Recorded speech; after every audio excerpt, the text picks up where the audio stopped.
Tatlong patay sa pagpapasabog at pamamaril sa Kidapawan City Jail ng takain ng ilang armadong lalaki na itakas ng isang presong may alias na Plastic Man. Patuloy na tinutugi sa mga suspect. Balita natin ni Maria Bulaklak Ausente.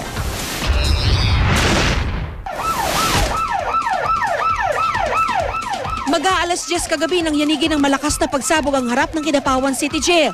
Ang may kagagawan, mga armadong taga-suporta umano ng isang inmate na kinilala lang sa pangalang Plastic Man. Nangyari kagabi at 9:50 in the evening, dusing armadong kalalakihan nang nag-attempt na pasukin itong city jail ng Kidapawan City by firing. Tinangka umunang itakas ng mga suspect si Plastic Man na nakakulong sa kasong robbery hold-up. Ito si Datukan Samad, or alias Plastic Man, was involved in series of robbery hold-ups, murder, kidnap for ransom, theft of armed forces firearms.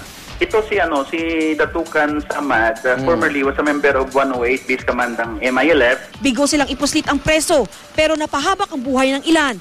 Matapos pasabugin ng mga suspect ang isang granada, nakipagbarilan pa sila sa mga pulis at jail guard. Ang ginamit nila is unang 2 putok ng rocket-propelled grenade. Tinira nila ng RPG na tapos tumama doon sa harap mismo na sa gate ng city jail. Pero hindi nila tinamaan, short of target yung firer.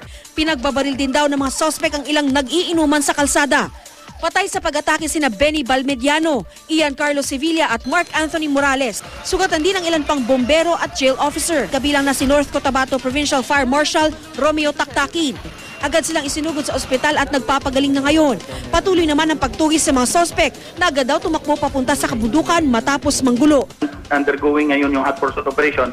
Dito sa may target kami na isang barangay na wherein na may mga identified na posibleng pagtaguan nila kasi katribo nila yun . Maria Bulaklak Ausente, GMA News.